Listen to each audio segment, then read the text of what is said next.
Bienvenidos, hijos del fuego eterno, al lugar donde la verdad y la magia se encuentran.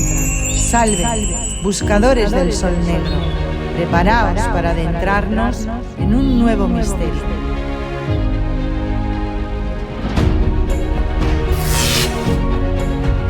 La crónica de Akakor.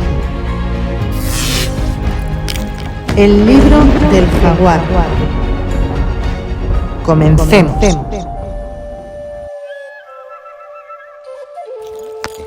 Capítulo 2. La hora cero.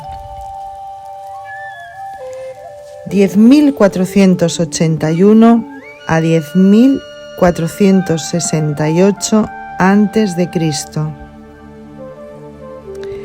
La milenaria obra épica india Mahabharata cuenta cómo los dioses y los titanes pelearon entre sí por el gobierno de la tierra. Según Platón, el legendario imperio de la Atlántida alcanzó su apogeo en este periodo.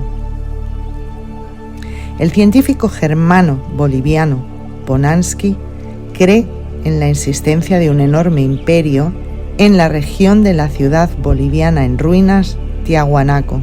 Según los historiadores y los etnólogos, las principales divisiones raciales del Homo sapiens de la última glaciación tuvieron lugar hacia el año 13.000 a.C. Mongoloides en Asia, negroides en África, caucasoides en Europa. En el continente europeo, los principales asentamientos se encuentran en las regiones costeras. Los hallazgos arqueológicos en la región de Altamira y en la Amazonia confirman por vez primera la existencia de seres humanos en el continente sudamericano. La partida de los maestros antiguos. La historia de mi pueblo, escrita en la crónica de Akakor, se acerca a su final. Dicen los sacerdotes que el tiempo pronto concluirá, que solamente nos restan unos pocos meses. Entonces se habrá cumplido el destino de los Uga Mongulala. Y cuando contemplo la desesperación y la miseria de mi pueblo, no puedo por menos que creer en esas profecías. Los blancos bárbaros están penetrando cada vez más profundamente en nuestro territorio. Vienen desde el este y desde el oeste como el fuego movido por un viento violento y extienden sobre el país un manto de oscuridad para tomar posesión de él. Pero si los blancos bárbaros reflexionaran, llegarían a comprender que no podemos tomar nada que no nos pertenezca. Entonces comprenderían que los dioses nos dieron a todos una gran mansión para compartirla y disfrutarla. Pero los blancos bárbaros lo desean todo para sí solos. Sus corazones no se conmueven ni siquiera cuando realizan los actos más terribles. Así que nosotros, como indios, no podemos hacer otra cosa sino retirarnos y esperar el regreso de nuestros maestros antiguos, tal y como está escrito en la crónica, con buenas palabras, con lenguaje claro. El día que los dioses abandonaron la tierra, llamaron a Ina, dejaron su legado con el más fiel de sus servidores. Ina, nos marchamos a casa, te hemos enseñado la sabiduría y te hemos dado buen consejo, retornamos a casa, nuestro trabajo está cumplido, nuestros días están completos, consérvanos en tu memoria y no nos olvides, porque somos hermanos de la misma sangre y tenemos el mismo Padre. Regresaremos cuando estés amenazado, mas ahora toma las tribus escogidas y condúcelas al interior de las residencias subterráneas para protegerlas de la catástrofe que se avecina. Estas fueron sus palabras. Así es como hablaron cuando dijeron adiós. E Ina contempló cómo sus naves los llevaron al cielo con fuego y con estrépito. Desaparecieron sobre las montañas de Akakor. Solamente Ina contempló su partida, pero los dioses nos dejaron su conocimiento y su sabiduría. fueron venerados como sagrados, fueron un signo para los padres antiguos, e Ina convocó al consejo a los ancianos del pueblo y les habló sobre la última instrucción de los dioses y ordenó un nuevo reconocimiento del tiempo para conmemorar la partida de los maestros antiguos. Esta es la historia escrita de los servidores escogidos, la crónica de Acacor. En la hora cero, 10.481 a.C., según el calendario de los blancos bárbaros, los dioses dejaron la tierra. Su partida señala un nuevo capítulo en la historia de mi pueblo, pero en ese momento ni siquiera Ina, su más fiel servidor y el primer príncipe de los Uga Mongulala, conocía los terribles acontecimientos que iban a suceder. El pueblo escogido estaba afligido por la partida de los maestros antiguos y abrumado por el desaliento. Únicamente la imagen de los dioses permaneció en los corazones de los servidores escogidos. Con ojos ardientes miraron hacia el cielo, pero las naves doradas no regresaron. Los cielos estaban vacíos, sin brisa, sin sonido alguno. El cielo siguió vacío. El lenguaje de los dioses. En el lenguaje de los blancos bárbaros, Uga significa aliado, juntado. Mongu significa escogido, elegido. Y Lala significa tribus. Los Uga Mongulala son las tribus escogidas aliadas. Una nueva era comenzada para ellos tras la partida de los maestros antiguos. Nunca más los dioses superiores gobernarían su imperio, cuyas fronteras se hallaban entre sí a muchas lunas de distancia. Ahora, los Uga Mongulala gobernaban entre los dos océanos, a lo largo del gran río, en las colinas bajas del norte y en las lejanas llanuras del sur.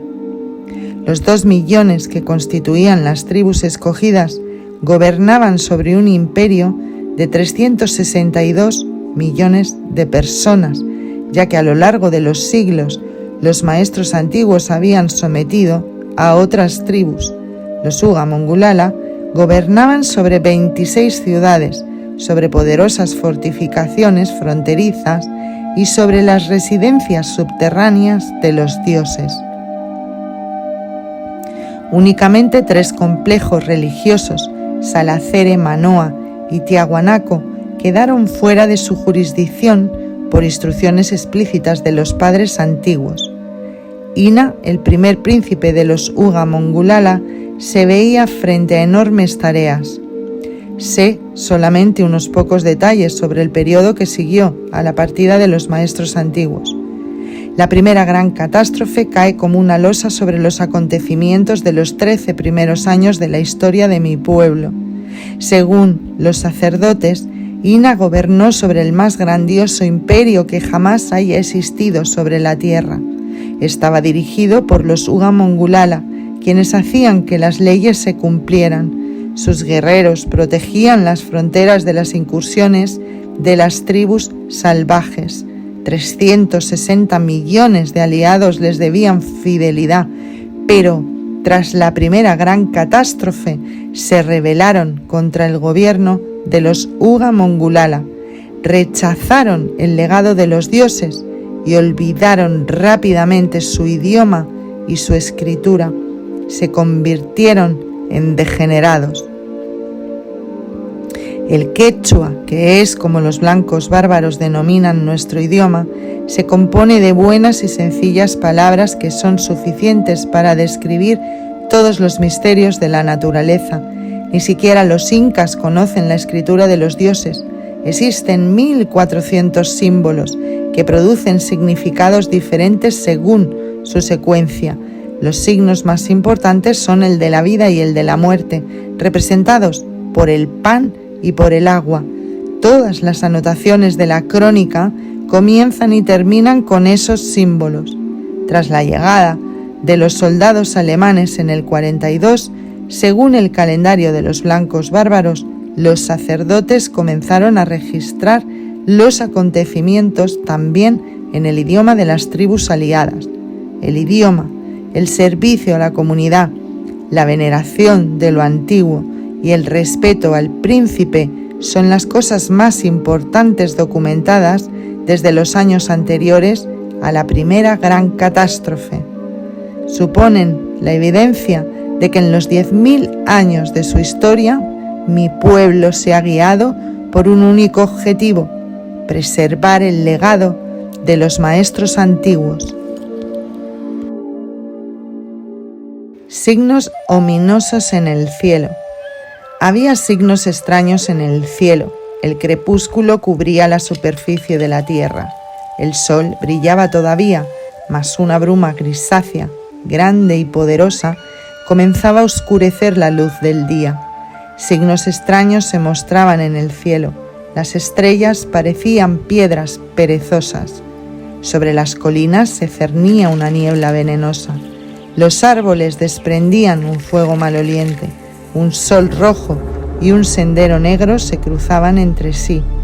Negro, rojo, las 4 esquinas de la tierra estaban rojas. La primera gran catástrofe cambió la vida de mi pueblo y el aspecto del mundo.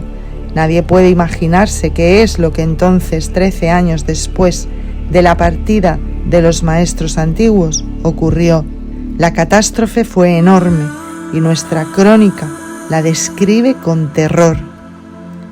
Los servidores escogidos estaban llenos de espanto y de terror. Ya no veían ni el sol, ni la luna, ni las estrellas. La confusión y la oscuridad estallaban por doquier. Imágenes extrañas pasaban sobre sus cabezas. La resina goteaba desde el cielo y en el crepúsculo los hombres caminaban desesperados en busca de comida. Mataron a sus propios hermanos, olvidaron el testamento de los dioses. La era de la sangre había comenzado. ¿Qué ocurrió en aquel momento cuando los dioses nos abandonaron? ¿Quién fue el responsable de la catástrofe que arrojó a mi pueblo a las tinieblas durante 6.000 años? Una vez más, nuestros sacerdotes pueden interpretar los devastadores acontecimientos. Ellos dicen que en el periodo anterior a la hora cero existía otra nación de dioses que era hostil a nuestros maestros antiguos. Según las imágenes del gran templo del sol en Acacor, las extrañas criaturas parecían hombres, tenían mucho pelo y eran de piel rojiza. Como los hombres, tenían 5 dedos en las manos y 5 en los pies, mas de sus espaldas crecían cabezas de serpientes, de tigres, de halcones y de otros animales. Dicen nuestros sacerdotes que esos dioses también gobernaban sobre un enorme imperio y que poseían asimismo conocimientos que los convertían en superiores a los hombres e iguales a nuestros maestros antiguos.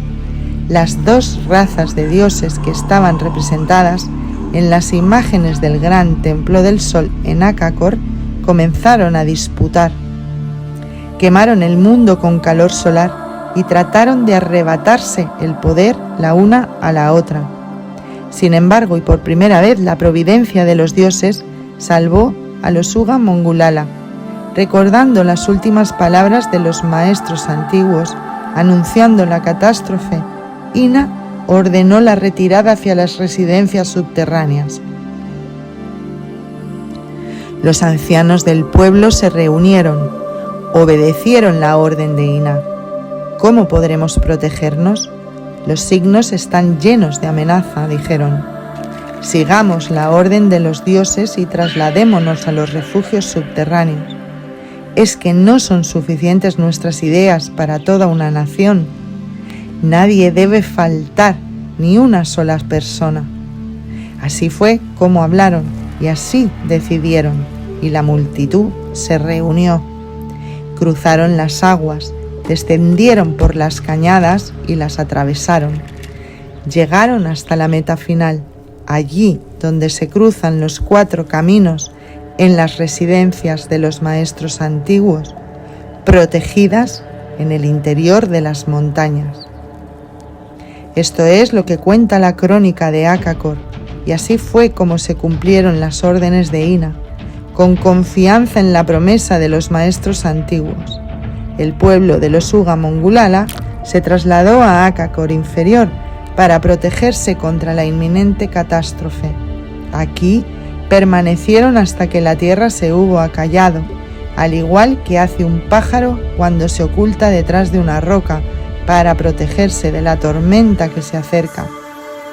Los Uga Mongulala se salvaron de la catástrofe porque confiaron en los padres antiguos.